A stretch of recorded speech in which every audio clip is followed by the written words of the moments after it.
anytime you have to go outside, it's embarrassing, right? It's like you need, like, if I'm having to ask someone else for, not in all places, but if I'm generally having to ask someone else for help for something that I could have done better or myself, that's a little bit embarrassing because I'm just kind of like spilling over on other people, right? Like That's I so know FI wild. As a users. CE user, I want everyone to do stuff for me. I'm just like, just do it, man. If you're better at it, please take care of it for me.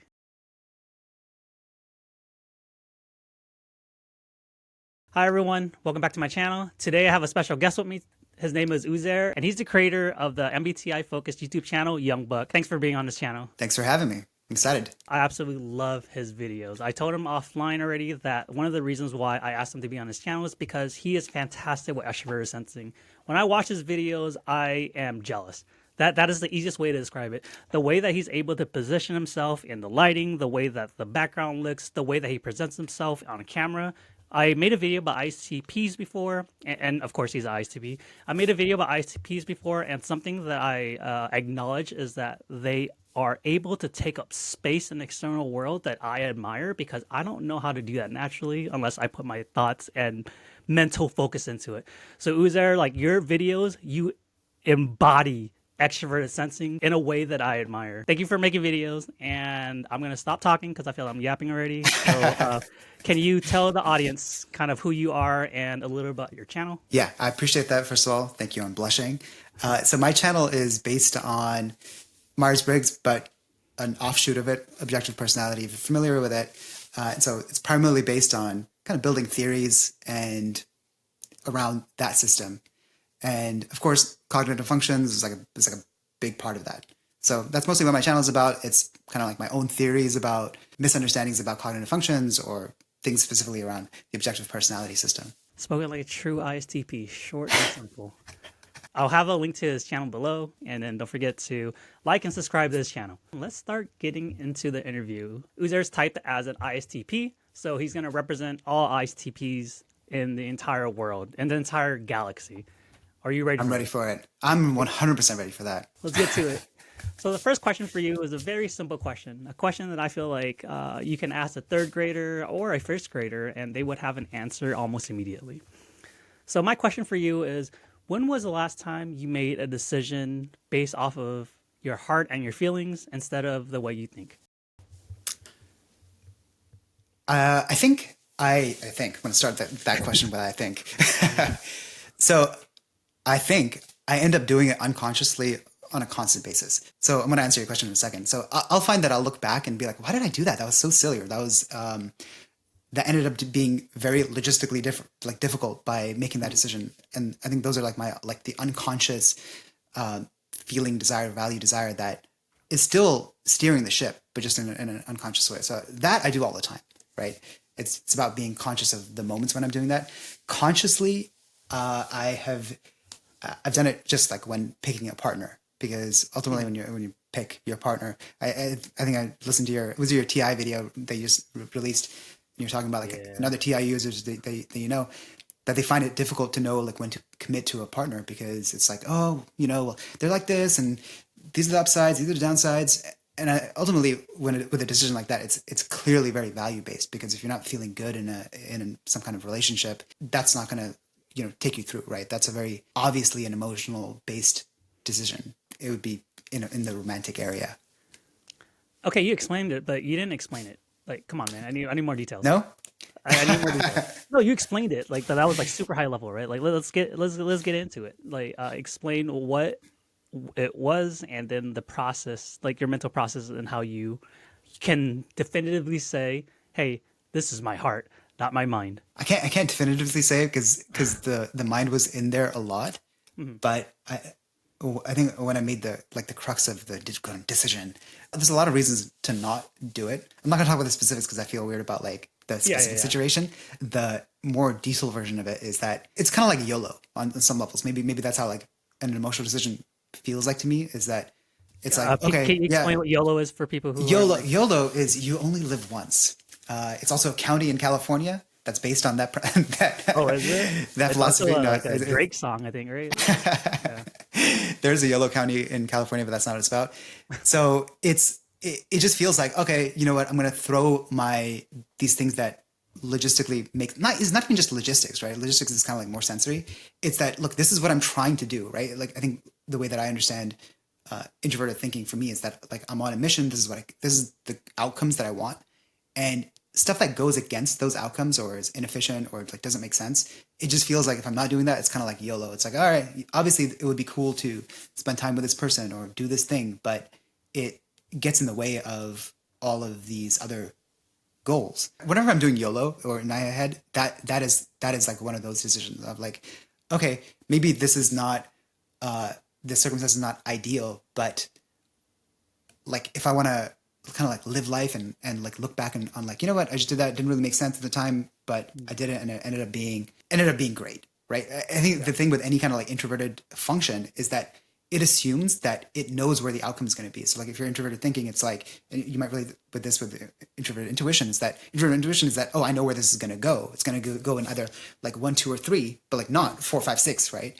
And so you're thinking that you're controlling the direction of your outcome. And introverted thinking is like, look, this is how it'll actually work out. If I'm going to do this other thing and make a value-based decision or just go with what I'm feeling in the moment, that's not going to pay out, right? I might still do it, but I'm not going to expect a payout from that. And I think that if you have a little bit more kind of extroversion, you're kind of like, look, I don't really know. You have the humility of like, I don't really know where these payouts going to come from. I don't really know if I'm going to stumble upon something that I value even more. You kind of like leave it to the universe in some ways. You kind of jump into things not knowing what the outcome or the payout is going to be. Mm-hmm. So yeah. So to me, like even when I'm trying to figure out like, okay, what was it really an emotional decision? To me, it's those more like YOLO moments of like, oh, let's just do it. This doesn't make sense. If I sat down and like journaled about this, I'd get the opposite answer, but I'm just gonna do it anyway. Is there a specific point where you're like, okay, hey, I know this doesn't make sense like 4 or 5 times, so on the 5th time it's time to YOLO? Or is it one of those like gut feelings like, okay, like I know it's not going to make sense, I'm just going to jump off this bridge and see if I can fly? This is typically how I do it, is that I'll make the mistake first of, okay, let's say I don't continue with the relationship because it just doesn't make sense, and then I regret that, or I feel bad about that, or I feel a sense of loss, and then I look back and I'm like, you know, would it have been so bad to just try it out and see what would have happened?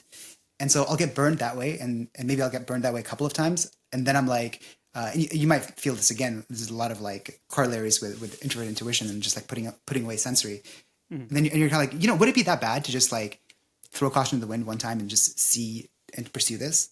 Mm-hmm. And that's usually when I'll do it. I'm like, I'll have like a string of history of me being too logical or you know, too controlled in a certain way, and then I'll be like, you know what, I'm so sick of that. I know what it feels like to regret things, and in that way, I want to make some mistakes now, like some quote unquote mistakes, right? Like yeah. I'm okay with erring on that side of making mistakes rather than feeling regret or feeling like a sense of loss of not knowing where something might have gone.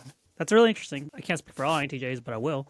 It's that I usually engage, like that YOLO moment usually happens once I feel like I've exhausted every method out there that makes sense to me. It's like, okay, the only time it's time to YOLO is I don't know what else to do. I trust myself. I know that I built this collection of ways to be safe while engaging with it. And I know that there's always a way to pull back. There's always like a threshold. FI is going to keep me like humane or ethical the entire time. So like, let's kind of YOLO it. But for you, it kind of sounds like there's not really a hard moment where it's like, okay, it's time to YOLO. It's just like, okay, hey, like it's just, it makes sense at this point. Yeah, exactly. And again, it might be housed within the thinking of like, okay, you know, now I think would be a good time to implement YOLO in the following, you know. And YOLO means FI, guys, or yes. Yeah, I genuinely think that it's the FI shadow of introverted thinking. And I really hate type talk. That's another thing, is just because I think ultimately we're all living like a human experience, and whatever I want to communicate, I want to be able to communicate that in English words and adjectives in a way that is relatable to everybody. I think the benefit of talking about the functions is that you have a sense of, oh, this is how I relate to this human need or part of being a human that everybody has, but then people have different levels of awareness of their different parts, right? So I think that's where it's relevant. So like I'm talking about TI in the sense of like, I'm very clear about my convictions and what makes sense to me. And that helps me make rational decisions for myself. It helps me argue certain points. It helps me understand the world. I'm extremely much more disconnected with what I personally want. And the reason for that is because if you want to be rational, you have a distrust for your FI in a sense of your personal feelings, because it gets in the way. And I'll actually even be annoyed when other people express just like certain preferences. Because to me, having preferences is a liability in a way that I think let me tell you. So my younger nephew, he's FI, and he'll express just like, oh, like let's say we're like we play soccer together and like in a team, and he'll be like, oh man, oh, what's the weather going to be like? Is it hot? Is it like this, or is it raining? What is it? Yeah. Like I get, even though there's a completely reasonable question, and he might share like, oh, I really like when the weather's like this. To me, I don't want to have a preference for what the weather is like, because I have no control over that. And because to me, it's like, okay, great. You have a preference of like this exact, temperature that you want the weather to be, and the field is like this, and everything is like that. You have no control over that. What do you want to like call God and be like, okay, hey, can you make sure that the weather's gonna be like this? I distinctly want to have no preference for it, because I want to show up and I want to be okay with whatever the scenario is. And I'm like, it's cold, great. It's hot, great. I don't want to have a preference in that. And then you have that like across the board. It's just like, let's say people are like, oh, I really love pizza. Why the F would I want to love pizza? That's so stupid. You know what I mean? Because like Why is that stupid? Pizza's good. It's pizza. Pizza doesn't like help. Like I like pizza in a kind of shallow sense, but I'm not gonna build a relationship with pizza, because pizza doesn't give me anything back. That is like a one-way relationship that pizza gets a lot, right? Yeah. I have to like look at it that, right? This is kind of like maybe a more like rational way to look at things, is that I'm building this relationship with something, right? Whether it's pizza or like whatever else. I might still desire pizza, but I'm not going to romanticize it, because that's not something that gives me anything back in my long-term goals and whatever. And my life would be better if I didn't like pizza, right? And so I don't need to like contort things from the outside to have my love of pizza fit into my life. I'd rather just not desire it. You can get pretty far with that, honestly, but there's certain things, as FI users will know, or people who are more in touch with their personal wants and desires, right? That there's things that you can't really move on, or you can't really censor that. And I think that by default, I will, or maybe generally TI users will throw the baby out with the bathwater of like, okay, because there's definitely a lot of preferences that people I think are a little bit like too, what is the word for it? They're too sensitive, right? In a way of like, they're not willing to move on their preferences, or or even if they do, they're like the whole time they're kind of like, oh, this sucks. Oh, this That's sucks. such a ISTP thing to say. But I'm sorry, go on. Yeah, it's I even respect the FE sensitivity of like, okay, people are rude. I respect that. You know what I mean? But my personal preferences sensitivity, that's like, dude, just get over it. Just like, I don't like this. Well, I'm sorry. That's all there is.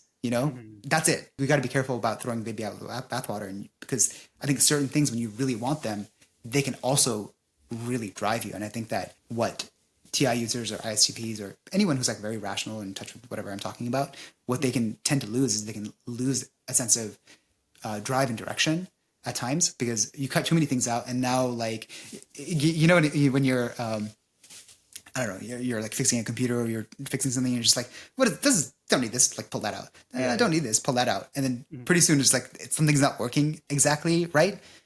Maybe you lose, like I'm saying, like you lose a sense of drive or passion or direction in life, which I think ISTPs can tend to do, is like you need to tap into that thing that actually does drive you and that does motivate you, that is energize you with kind of like drive and emotion. That was very interesting. There are a lot of talking points that I could get into from kind of what you said. I think the one that I want to dive deeper into, what do you define as something that's worth your effort or worth someone's like FI value or like values? And the question derives from pretty much essentially like, oh, you can't control the weather, you can't control this. What do you personally think is something that people should stand for, or something that people should speak up against if they don't feel comfortable, or if they believe that it logically should be prioritized. I have a lot of opinions about what people should stand up for and how they should be, right? I think a lot of, I think you also mentioned this maybe in your video, that sometimes it's a little bit hard to see when when someone's talking about their internal values or their principles or whatever it is, whether that's FI or TI, right? Yep. Because I have certain ways of how I want to be. I believe that you should live in integrity, which is that, your word means something. If I said I'm going to do something, I'm going to do it. Things like that, or certain ways that I believe that a person should be, and try to like live up to that. And then there's many things that I believe that I stand for and that I think that people should like speak up about. I don't generally have that much of a problem like speaking up about stuff that I think is wrong in a TI sense, I guess. Sorry, I think I missed the question, but No, you're answering yeah. it. Then let's kind of go along with this train of thought, right? If there are topics that you think is okay for you to speak up against based off of your TI logic, why is it that FI logic, things that they believe they should speak up against, why does that sound? Why is it on different playing fields? Why aren't they equal? I think I understand where you're coming from. So there's things that I see FI people stand up for that I actually genuinely look up to them for, and those are the things that I might find difficult to stand up for because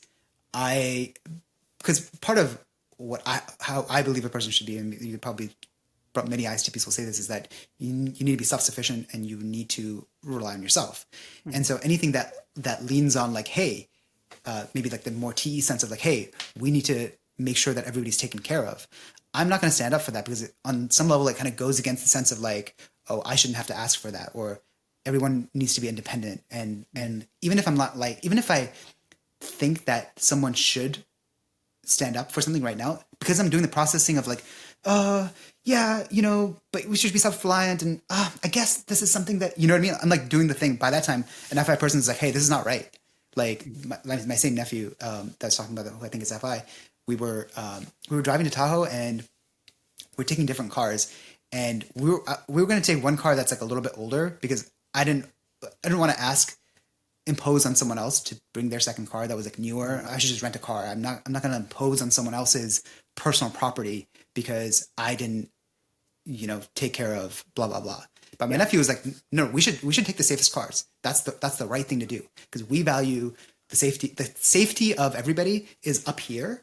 Yep. This is like that's importance. That's value, right? Mm-hmm. And I'm going to stand up for that. And he like put his foot down. I was like, whoa, that's cool, and that's quick also, right? I'm sure a lot of like maybe TI like F users or TE users might look to like TIs and like, oh, that was quick. You like jumped on that quick, or you saw that was wrong. And I look to FI users in these kind of like moral situations and like, damn, you process that fast. Because I'm like, oh, it's also like, okay, is this appropriate? Like, you know what I mean? Like going through like, okay, first of all, is it even okay for me to impose on someone else?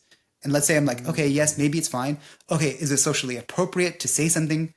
Okay, yeah, I think generally it is. Okay, is it socially appropriate to say something right now? What is the best way to do it? Okay, let me get input from a few other people. Like, oh, this is, I think we all agree. Do we agree this is important? Yeah, we agree this is important. Okay, what do you think is the best way to do it? Where FI is just like, hey, like, I don't know how we're gonna fix this, but this is not doing it like this. Yeah, it's really interesting. I've actually never had anyone explain introverted feeling that way, because for me that's very automatic too. And then like being in a car with someone, it's, if you're my friend, my family, or someone that I highly value, I'm automatically part of your car. If you have the safer car, you're automatically part of my car. If you have the safer car, right?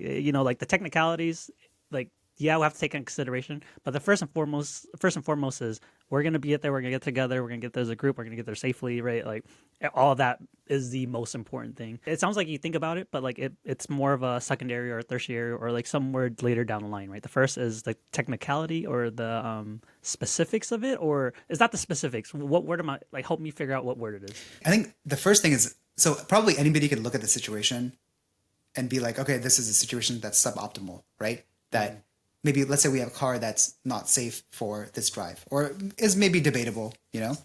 And so one thing is me assessing, okay, I'm going to be the one I will take this car because I'm the most competent driver, right? As an ISTP. Yeah. And then is there a solution that I can do that will solve the situation? Like, okay, then if it's really, is it really that bad? First I need to assess the situation. And if it's that bad, then how can I personally solve it? Because anytime you have to go outside it's embarrassing, right? It's like you need, like, if I'm having to ask someone else for, not in all places, but if I'm generally having to ask someone else for help for something that I could have done better or myself, that's a little bit embarrassing because I'm just kind of like spilling over on other people, right? Like That's I know so FI wild. As a users. TE user, I want everyone to do stuff for me. I'm just like, just do it, man. If you're better at it, please take care of it for me. I'm Yeah, sorry, go on. it's also like I know FI users feel that way when like they're like in a bad mood and they're like, you know what, I'm just gonna go to my room. It's like, you, all right, you just snapped at everybody. Sit down. We're gonna talk about it. You know what I mean? Mhm. And it's just like, so I think it's a little bit of that same feeling. A lot of it subconsciously makes sense because I think the FI user, like maybe on some level, sure, they prefer to process their feelings alone or whatever. Mhm. And another part of it is that, oh, I don't want to take this favor from the tribe because I'm probably not gonna pay it back, right? Like I also don't want people asking me. I do want people asking me help, but I don't want it to be like a regular thing. Yeah, I want everybody to kind of like handle their own yeah. stuff, and then let's everybody handle their own stuff. Like just for example, like when you're going again on a road trip and everyone's like, "Hey, did everyone use the bathroom?" Like, dude, I'm not telling people to use the bathroom. And you know what? And like that, like, That's are a you that's a children? normal question. Like that, I feel like, hey, like there's a lot of implications. But also, I need to use the bathroom, and we're on a road trip. I'm not stopping. I'm holding it in. I'm not gonna like stop the whole car for everybody because I forgot to use the bathroom. You know, unless it's absolutely an emergency, and I'm gonna pick and choose when I have to when I do that.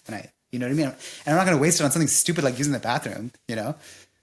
That's so crazy that they that's wild that like that becomes a consideration because I feel like if you need to use the bathroom, right, like who can argue against that? Oh, we're not going to stop the car because he needs to use the bathroom. Like, No, okay, no, no people won't, right? But I also like will be. I will keep track of like, wow, we're stopping for you with the bathroom again. The vibe is a little bit like, okay, we're all commandos, right? We're in a group together, but let's make sure that everybody pulls their own weight yeah. and make sure that you're not always the straggler Mhm. in this thing, right? I'm sure TE probably manages that in a certain way too, but like you can't always be the one using the bathroom, right? Yeah. Like, and we have a friend who is always the one using the bathroom. It's fine, and maybe I'll remind him to use the bathroom or whatever before we go on a trip. But I'll also clown him on, like, the FE, like, Yeah. Mhm. it's Mr. Pee again or whatever. Yeah. Well, that's the fun part. Like Yeah, when like some like when you notice something, right, and then like you can like pick on them for that. I yeah, think yeah, yeah. you said something that is really interesting to me. So as an INTJ, very common. I have a system for pretty much everything. I do have a system what how I deal with TI users. Or actually, I do have Hmm. a system. Imagine like it's like a video game, and then like there's interactions I could like interact with TI users, and then like oh our relationship meter goes up or our relationship meters will go down. Right? It's very weird, but like sometimes I feel like oh relationship meter might be dropping, so I need to like increase it a little. Hmm. It's really just hey ISTP, I need help with something. Like hey I need your expertise. Figure this out for me, right? Yeah, And yeah, then yeah, yeah, this goes back to what you were saying, like how like you want people to be self sufficient, but you also kind of want to be like relied on a little because like as humans we yeah. want to be helpful. So I do that very like occasionally, like every few months. It's hey ISTP or INTP, I need your help with something, and Yeah. most of the time I don't need it. Most of the time it's like okay, I could Google this or I can fix it myself, but it's just all right. I know this is gonna benefit the relationship. I don't know if you ever see your friends doing that. Yeah, I mean, I think that I'll take some things as like it's a bit of connection, right? It's just like, Yeah. okay, you want to ping or we want to keep the thing going, and like you ask a question or whatever it is, right? Mhm. I hope that it's not completely. I think that I will get annoyed if it's like, let's say I actually have to put some work into it. I actually do have to. It's not just conversation of like, oh, hey, what camera do you use? I use this, blah blah blah. That's fine. If I'm like having to go do something, and then it was just for like a bit for connection. It's like we can. I've got FE. Just like we can do a thing, then we can joke around and Yeah. leave it at that. Don't make me do homework that you're gonna scrap. All right, that was a great answer to my first question. I have plenty of questions to follow up. So, you ready for question number two? Let's do it. So, the second question is my own personal question. I have been around, like, just a little bit of context. My dad's an ICP. Two of my best friends are ISTPs. I've been around ISTPs my entire life. I wouldn't say I understand you guys. You guys are one of the most private people that I know, but I notice things. One of the things that I noticed that really kind of just grinds my gears is that ISTPs tend to get mistyped as INTJs, which makes sense to me. But when they get mistyped as INTJs, not it could be personally or it could be other people typing that ISTP as an INTJ because of all the negative stereotypes. It's because of the use of introverted intuition. So my question is this: why are ISTPs so bad at using introverted intuition, and why do you guys care so much about conspiracies? You guys are making INTJs look bad. Like, really, people think you guys are INTJs, and I'm like, oh, INTJs care about conspiracies. Like, we don't. That's not how NI DOMs work. Yeah, that's interesting. So, just for some context and type talk, right? So, in the objective personality system, that's where I got my start into Myers-Briggs, and that's kind of like what I mostly subscribe to. They have me as a TI-NI, right? So, in objective personality, you can jump, or they're called loopers, I think. Someone who's stuck in a loop. So, I'm a looper or a jumper or whatever. I definitely don't feel like I'm really to too many conspiracies personally. I think what was the question? So they don't know. That's what I'm hearing. ISTPs don't know they believe in conspiracies. Well, I think that I'm too self-involved to believe in any conspiracies other than unless they relate to me in some way. I find that most ISTPs have a much more practical relationship with NI of like I'm like taking in some environment, sensory thing, and then where is this going to go?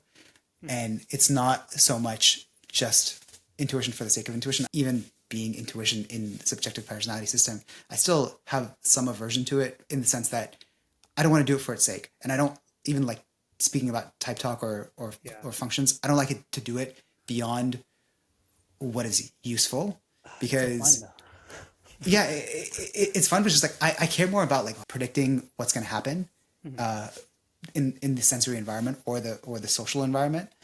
And so if it's not really helping with that, then I'm not really that interested in it. I think anytime when someone's like, oh, this type does this or that type does that, I'm like, but does it? Like if I were to bet my life on it, right? I care about betting my life on it. If I were not going to bet my life on it, I don't really care to, philosophize on it or just care about the theory of it. Yeah, that's generally how I feel about that. bro. You didn't answer my question. I didn't answer your question. Look, give it to me again. I'll do it again. You're answering it, but like, come on, man. Like, I want more. Okay, so just explain to me your usage of NI and like the not necessarily the theory of NI, but like your day to day, like how it helps you, how you see it helping you engage with the world.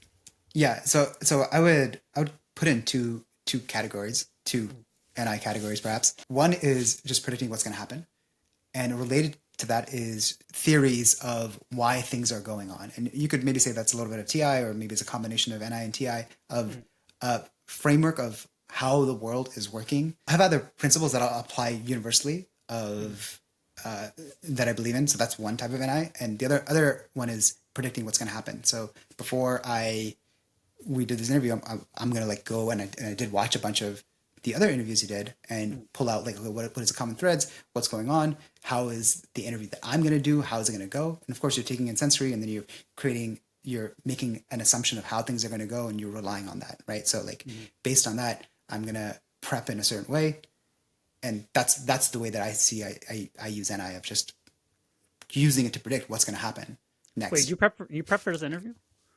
Yeah. How did you prep? Like, I'm just curious now. Hey, audience, I'm sorry, but I want to know this. How did you prep? I watched your interviews, and normally I'm not happy with the level of prep that I did. I got kind of like it was a busy period at work, so normally what I would have done is I would have watched a certain number of interviews. I think I probably watched about 5 or 6, and then yeah, of course. I'm doing it for me, and then I would make a big document of everything that I would want to talk about, and that would just be, and I would flesh those ideas out a little bit. And so then anything you're gonna ask, I'll have a sense of like what kind of questions you're gonna ask, and also I get a sense of who you are and like what do you vibe with, what kind of questions do you ask, what kind of what is the emotional tone of the interview, and then I can also selfishly I want to shift the emotional, or not, I don't want to shift, but I want to collaborate on the emotional tone in the way that I want, or I also want to talk about things in the way that I want. I want to talk about the things that I want to talk about, right? And so like, how can I fit those into the questions that you ask? So like some of the questions that you ask, I already have an answer to that, right? So like, for example, I threw in this like an NI principle or like a pattern of, oh, introverted functions do this, extroverted functions do that, right? So I threw that in there. I have already a theory of like what FI is versus TI. So I talked about that, right? So if I properly prep for this interview for all of those things, I know you're going to ask about all the different functions. I'll be like, okay, this is what I think about all these functions. So I should have that ready to go, right? Yep. Okay. So that's how I would prep for it. So there's a level of preparation that you use when you use introvert intuition. And introvert intuition, based off the data you got, right? You categorize it, and then like that helps you kind of just like want to present who you are as a person. I think what I'm trying to get at is what is the purpose of prepping for an interview? Is it more of a personal, there are certain topics that I want to discuss, or is it more of a, hey, I want to be seen as X, Y, and Z? You know, like why is there preparation? It's just control. I want things to go in the way that I want them to go, right? Okay. Like, of course, with respect to, making sure that you also, as the other person involved also gets what they want. Whatever you want. That's why I got to make sure not to say anything stupid, right? But I already, like I mentioned this. So my intuition about you when I first just kind of like seeing your other videos before I saw the interviews was that, okay, this is like who's John, right?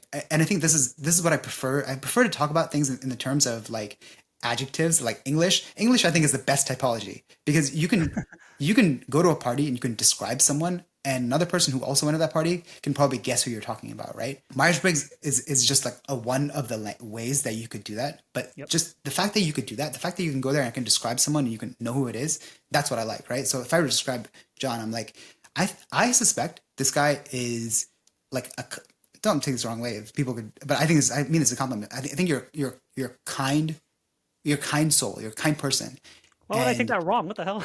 That's a great compliment. I think that, and I think that's probably is also conscious, right? In a way that probably you were like, oh, I value this. I value being a good person. I value being just someone that you can trust. You don't have to like double check that this person. You don't have to watch your back around like this person. And then when I saw that the way that you were editing things, I'm like, okay, I don't have to worry about like gotcha moments in the sense of like, okay, he's gonna ask a question and then I might fumble and say the wrong thing. I think that he's like maybe editing those things out, or he would cut that out, or he would be like, hey, are you sure you're like when he's editing it, because I can see that you're editing it, right? That's another thing that I'm watching for. It's like, is this going to be an edited interview or is it not? And then if it's an edited interview, do I trust the person, right? So then that's the other thing, because the end goal is I want to present like a piece of content, right? It represents me. It's going to be my face on it, and it's I want it to be in a certain way. I want it to reflect what I believe in and how I want to come off.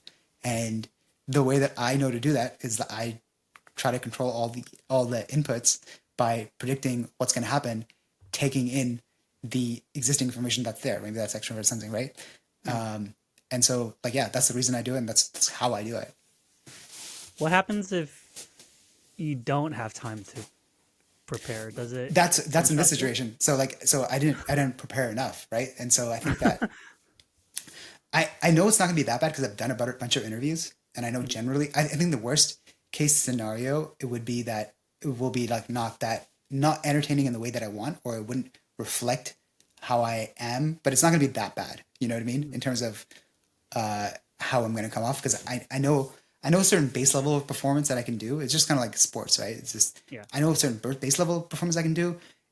And if I really kind of like watch the game tape of the other team and I know exactly what's going, not to make this a your team, my team thing, but just like, watch game tape of the other team, I can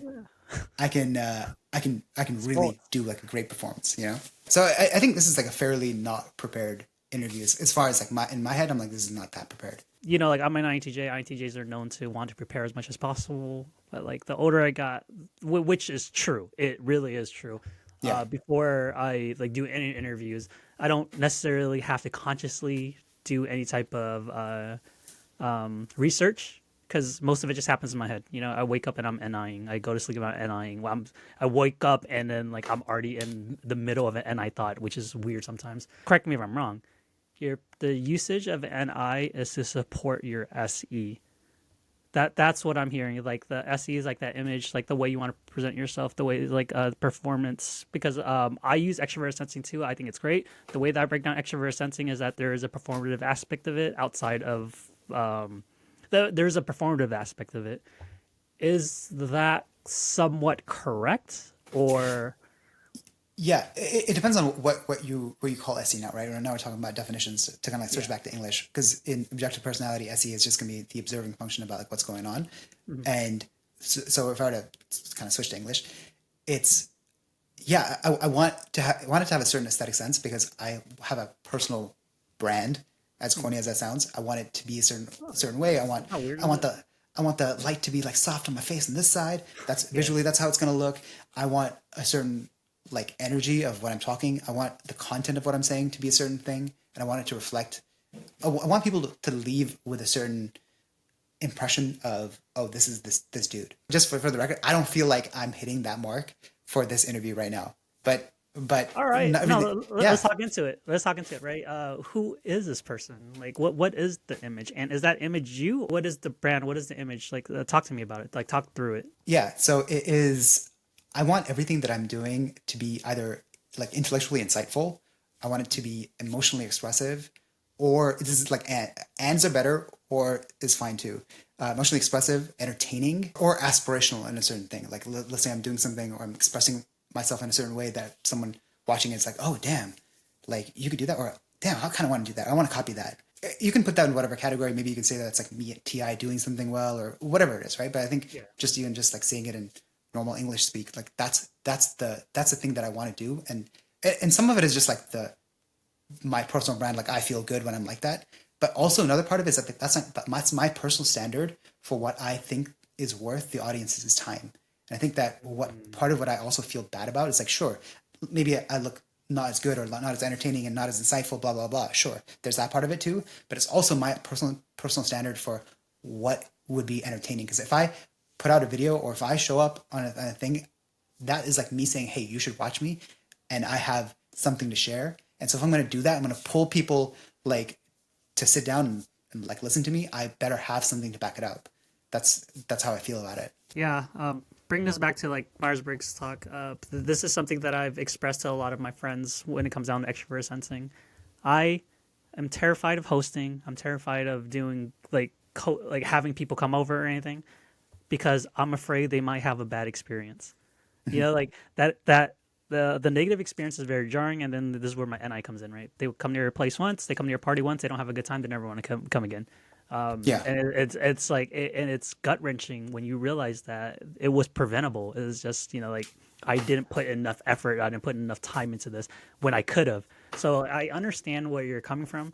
And I do the same thing too for my videos. Like honestly, dude, if I didn't care about my brand, if I didn't care about how I look to other people, I wouldn't edit. How much do you think your perception from other people plays into your brand?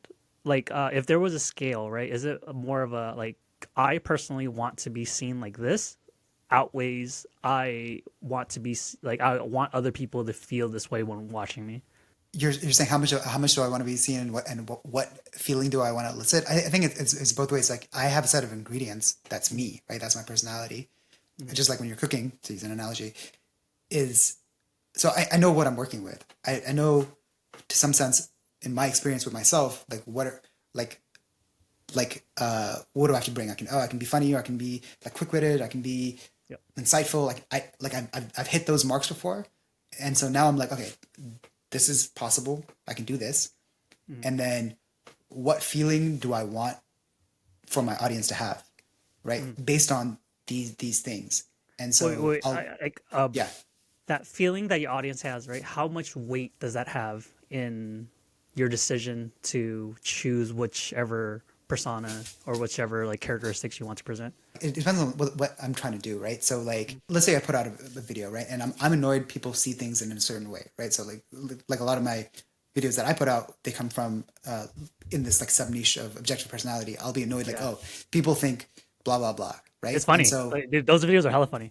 yeah, Yeah. and so that it'll start from an annoyance of like I disagree with this, and so now I'm gonna use these tools that I have of like my in the longer sense, like my reputation of who I am. So when people click to me, they're like, I already want to listen to him. I already trust this person, or I already hold them in high regard, right? So now I'm relying on long-term reputation. Then on a micro level, I'm going to hit different parts based on, because you're taking an audience on a journey, right? It's like a song. And so you want it to be, because I'm imagining if I'm starting from this position here emotionally, which is tied to a logical position, right? It's like, I believe thinkers are like this, or I believe INTJs are like that, right? And I want to move you here. How am I going to shake you loose to get there, right? Or how can I shake enough people loose to get there to the point where the people that are still straggling behind feel emotional pressure to move? That's a little abstract, but hopefully that makes sense. Bro, you're talking to the king of abstraction.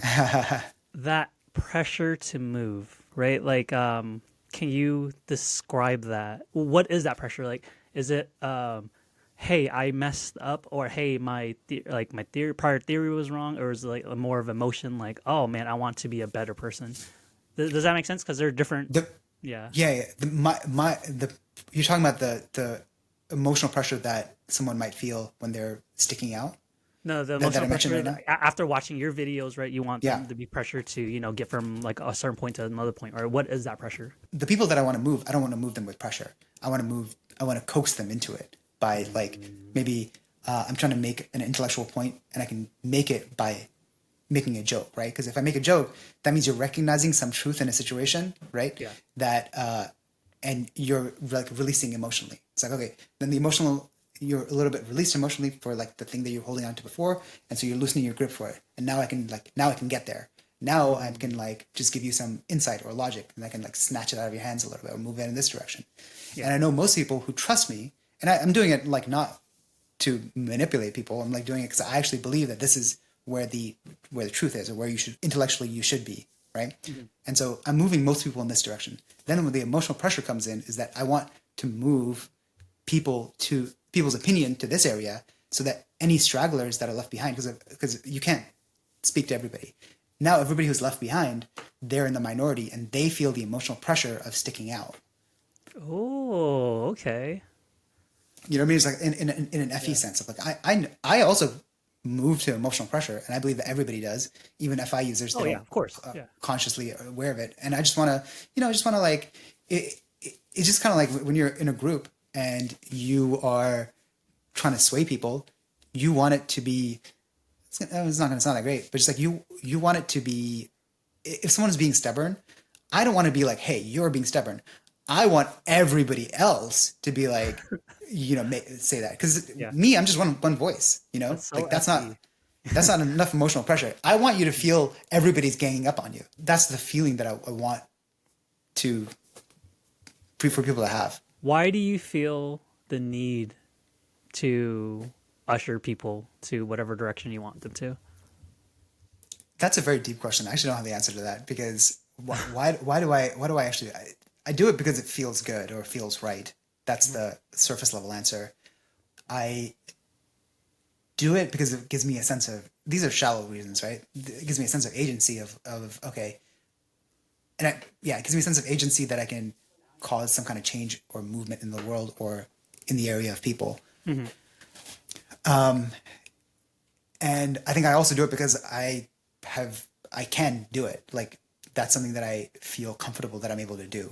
Right. So I think a lot of people who kind of like lose their faith in being able to do that, they just don't even speak up. Right.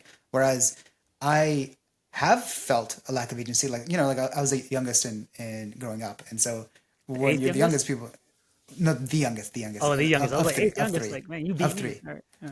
But I was like, oh, you have a big family? Yeah, I'm number 5 of 7. Oh, shoot. Okay. Yeah.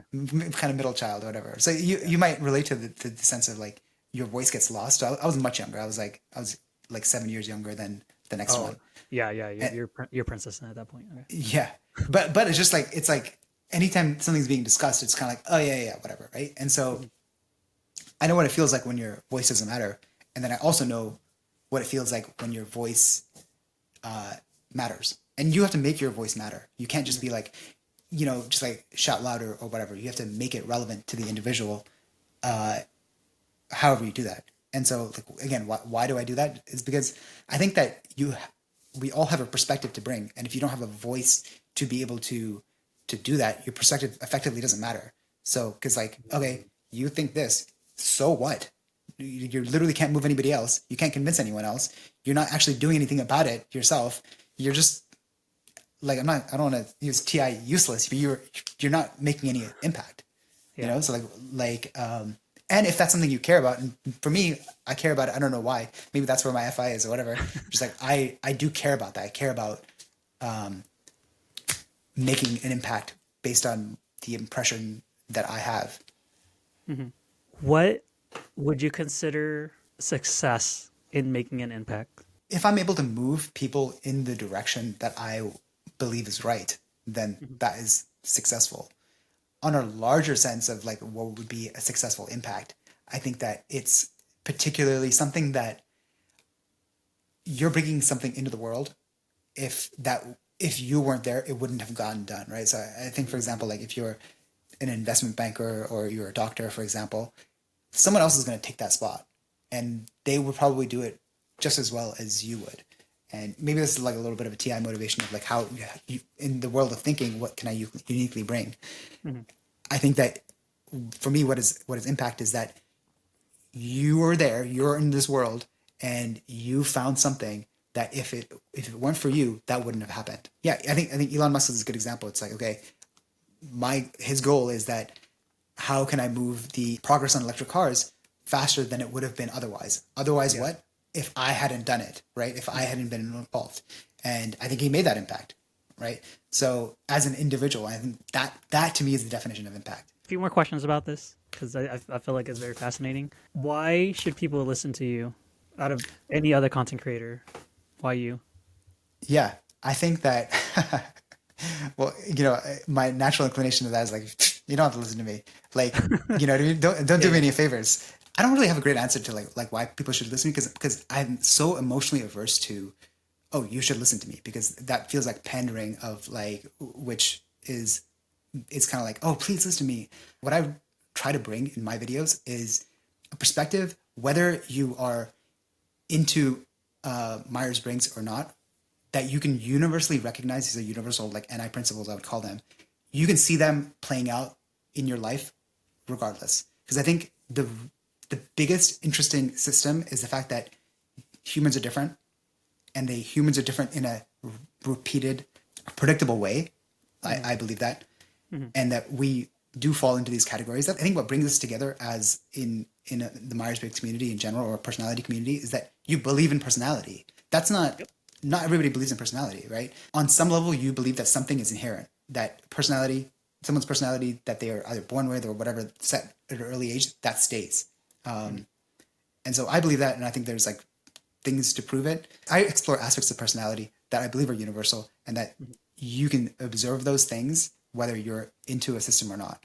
I try to bring principles out there that are as system agnostic as possible. So if I'm talking about TI, I want to talk about it in a way that, hey, this is TI. I don't want to debate like, oh, that's not TI, this is TI. I'm talking about a thing, whether you call it TI, you call it NI, you call it something else. Yep. This is a thing, and you can observe it, and you can look at it in people, and you can see that people who have this trait also have other things that flow from it. That's what I try to bring, and that's actually what I want to see more of, because I think that's what's really useful. Because at the end of the day, like we can all talk about like different functions, and if there's no like unifying force of like what that means, it's kind of like, are we even talking about the same thing, right? Yeah. Like, and I think that we still downplay, even objective personality does this, we downplay the value of just regular English communication and adjectives to align what we're talking about. So like, for example, you're talking about like, oh, like looking good is you understand as extroverted sensing. And for me, I understand that as a smaller aspect of extroverted sensing. To me, the motivation doesn't come from extroverted sensing, right? And just like, we can debate about that, like, oh, actually, that's technically your TI that wants to do this, and the way it's using SE and blah, blah, blah, blah. Like, he just said I'm wrong on my own.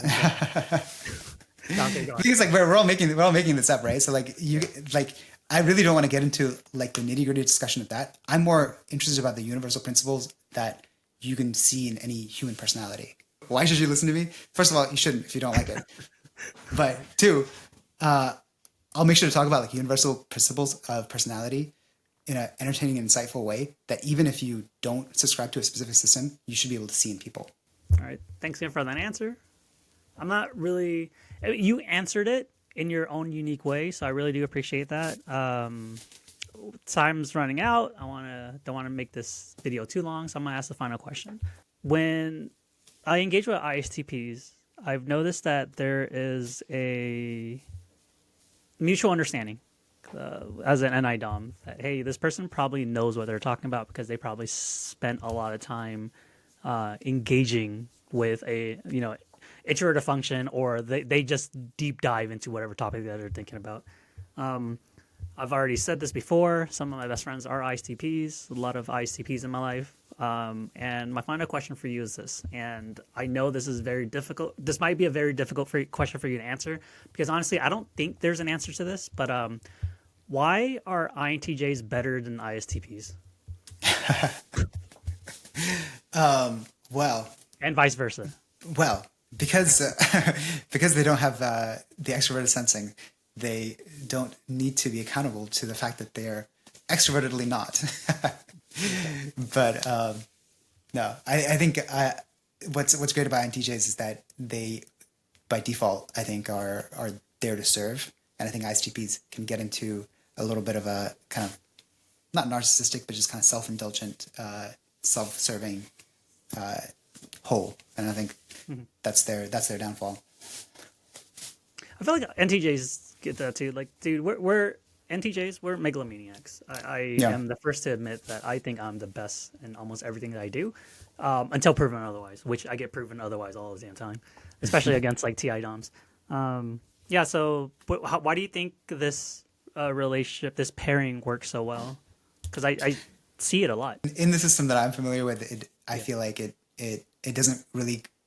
I think there's a lot of downsides to like thinker on thinker, and I think that could be really rough actually, because if you have extroverted thinking and that's on TI, like it kind of puts the burden of doing the feelings in the relationship to the TI user because they have extroverted feeling.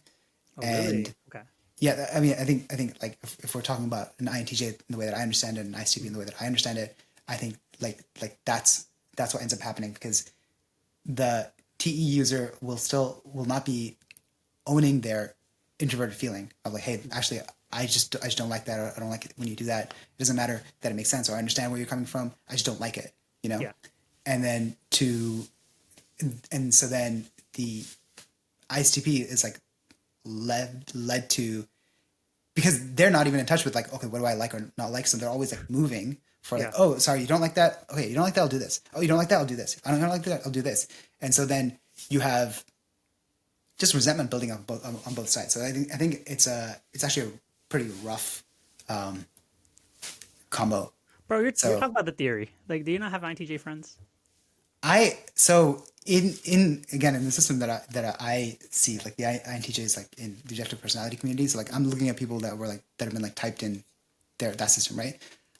I think I have seen that combo, but I think that the thinker on thinker, especially the TI thinker on TE thinker, I think that ends up being a little rough, in my opinion. Okay.